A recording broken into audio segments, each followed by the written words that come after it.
Hey guys, welcome to the code Pathshala और मैं हूं आपका दोस्त रोशन। दो क्वेश्चंस हमेशा पूछे जा रहे हैं, is DSA still relevant in 2024? और इसी के ऊपर जो दूसरा क्वेश्चन आता है कि भैया how much DSA is needed, कितना डीएसए करना पड़ेगा। तो चलिए आज डिटेल में इस पर बात करते हैं। तो सबसे पहला क्वेश्चन जो है कि क्या डीएसए अभी भी रिक्वायर्ड है? तो हाँ, ऑफ कोर्स। कुछ कंपनी को छोड़ दें या कुछ स्किल सेट को छोड़ दें, नॉर्मल प्रोडक्ट बेस्ड कंपनी में डीएसए अभी भी बहुत जरूरी है। किसी का भी प्रॉब्लम सॉल्विंग स्किल चेक करना है तो फिर आप डीएसए से ही कर सकते हो, डेटा स्ट्रक्चर एंड एल्गोरिदम के थ्रू। अगर आप कुछ टेक्नोलॉजी की बात करते हो जैसे साइट कोड हो गया या फ्रंट एंड फुल स्टैक हो गया, तो उस केस में कुछ कंपनीज ऐसी हैं जो डीएसए नहीं पूछती है, उसको डीएसए से कोई मतलब नहीं है। जैसे सर्विस बेस्ड कंपनी है, और अगर आप एक्सपीरियंस्ड बंदा हो तो फ्रेशर से तो फिर भी पूछे जाते हैं, एक्सपीरियंस बंदा हो तो आपसे डीएसए हो सकता है कि नहीं पूछा जाएगा, आपको आपके टेक्नोलॉजी के ऊपर इंटरव्यू होगा। But most of the company, जितनी भी बड़ी प्रोडक्ट बेस्ड कंपनी है, उन सब के लिए आज भी डीएसए बहुत जरूरी है। डीएसए के राउंड को क्रैक करके ही आप अगले राउंड में मूव कर सकते हो। तो ये तो क्लियर हो गया कि डीएसए भैया जरूरी तो अभी भी है और आपको पढ़ना है। अब जो दूसरा पॉइंट आता है कि how much DSA is needed, तो ये जो हाउ मच है ये डिपेंड करता है कि आपका एक्सपीरियंस लेवल क्या है, आप किस कंपनी के लिए अप्लाई कर रहे हो, किस टाइप का कंपनी है, उसका टेक स्टैक क्या है और आपका टेक स्टैक क्या है, आप फ्रेशर हो या एक्सपीरियंस हो, इन सारी चीजों पे मैटर करता है। तो मान लीजिए कि आप फ्रेशर हो और फ्रेशर होने के साथ साथ आपने सर्विस बेस्ड कंपनी में अप्लाई किया है, या फिर आपके कॉलेज में सर्विस बेस्ड कंपनी जो एसेंचर हुआ, विप्रो हुआ, एचसीएल, टीसीएस कैंपस प्लेसमेंट के लिए गया है। तो इन सारे कंपनीज का जो बेसिक क्राइटेरिया है वो पहला टेस्ट होता है एप्टीट्यूड टेस्ट, उसके बाद डीएसए पूछते हैं ये। अब लेवल ऑफ डीएसए अगर आप देखोगे तो यहाँ लेवल थोड़ा सा हल्का रहता है, इजी लेवल का क्वेश्चंस रहता है। अगर आप टॉपिक वाइज बात करो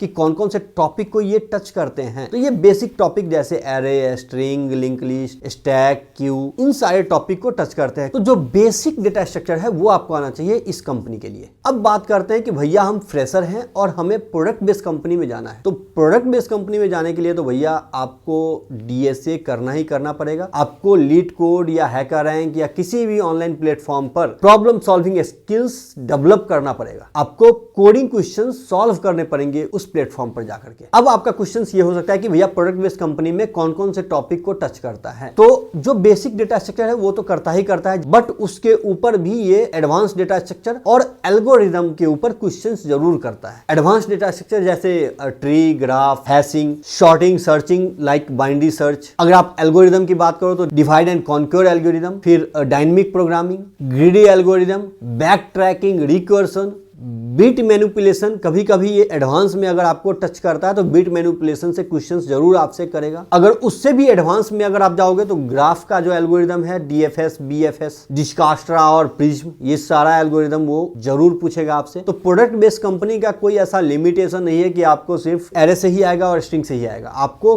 डेटा स्ट्रक्चर एल्गोरिदम में कहीं से भी क्वेश्चंस किया जा सकता है, चाहे आप फ्रेशर हो या फिर एक्सपीरियंस हो। अब बात करते हैं कि आप एक्सपीरियंस्ड हो बट आपको सर्विस बेस्ड कंपनी के लिए आपने अप्लाई किया और आपको सर्विस बेस्ड कंपनी में जाना है, जैसे विप्रो, एचसीएल, टीसीएस हो गया। तो उसके लिए भी अगर ये डीएसए से क्वेश्चन करेगा भी तो बेसिक डेटा स्ट्रक्चर से ही क्वेश्चन करेगा आपसे, ज्यादा डीप और एडवांस में नहीं जाएगा। उसके साथ साथ जो टेक्नोलॉजी स्टैक के लिए आपने अप्लाई किया है उस टेक्नोलॉजी स्टैक पर ये डीप में आपको मल्टीपल राउंड्स ऑफ इंटरव्यूज लेगा, क्योंकि उसको वही बंदा चाहिए जो उस टेक्नोलॉजी स्टैक में महारत हासिल किया हो। और फिर ये जो भी आपने प्रोजेक्ट्स किया है उसके ऊपर क्वेश्चंस करेंगे। फिर आप ये सोचते होगे कि भाई एक्सपीरियंस बंदा अगर प्रोडक्ट बेस्ड कंपनी में जाना चाहता है तो वो जा सकता है या नहीं जा सकता है। अगर वो सर्विस बेस्ड में काम कर चुका है तो ऑफ कोर्स जा सकता है, और जाते भी हैं लोग। काफी सारे मेरे फ्रेंड्स हैं जो सर्विस से प्रोडक्ट बेस्ड में मूव किया है। काफी सारे ऐसे भी फ्रेंड्स हैं जो पहले प्रोडक्ट बेस्ड में काम कर रहा था, अभी सर्विस बेस्ड में काम कर रहा है। तो कोई बड़ा सा डिफरेंस नहीं है, बट हाँ पैकेज का डिफरेंस मिल जाएगा आपको दोनों कंपनीज में।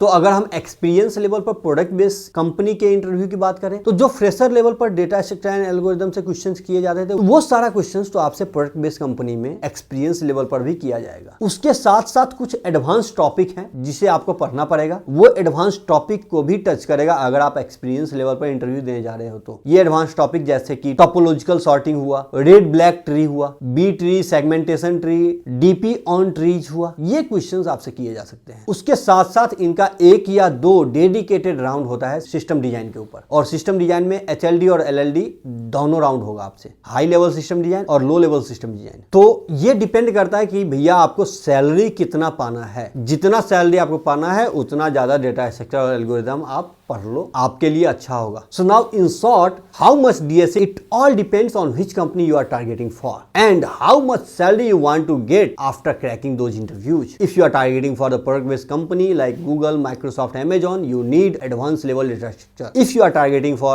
service based company like Wipro, HCL and TCS, there could be a less data structure. A basic level of data structure you have to learn. तो जो पैकेज की बात अगर हम करें तो नॉर्मल पैकेज में काफी बड़ा अंतर दिखने को मिलेगा आपको। जहां फ्रेशर लेवल पर आपका पैकेज सर्विस बेस्ड कंपनी में 3 से 7 लाख रुपए तक होगा, वहीं प्रोडक्ट बेस्ड कंपनी में आपका पैकेज फ्रेशर लेवल पर भी 20 लाख प्लस होगा। अगर एक्सपीरियंस लेवल पर बात करें तो सर्विस बेस्ड कंपनी में एक्सपीरियंस लेवल पर आपका पैकेज 30 से 40 लाख के बीच में हो सकता है, वहीं प्रोडक्ट बेस्ड कंपनी में एक्सपीरियंस लेवल पर आपका पैकेज 1 CR प्लस हो सकता है। तो ये आपको डिसाइड करना है कि भैया आपको कितना सैलरी पाना है, और जितना सैलरी पाना है उतना ज्यादा डेटा स्ट्रक्चर पढ़ना शुरू कर दो भाई, और उसके साथ साथ सिस्टम डिजाइन, HLD और LLD पढ़ लो। अगर आपने चैनल को सब्सक्राइब नहीं किया तो प्लीज इस चैनल को सब्सक्राइब कर लें, बेल आइकन जरूर दबा दें ताकि जो भी नेक्स्ट वीडियो अपलोड होगा उसका नोटिफिकेशन आपके पास आ जाएगा। अगर आपको ये वीडियो अच्छा लगा तो प्लीज वीडियो को लाइक एंड शेयर करें। अभी के लिए लेते हैं हम विदा, धन्यवाद।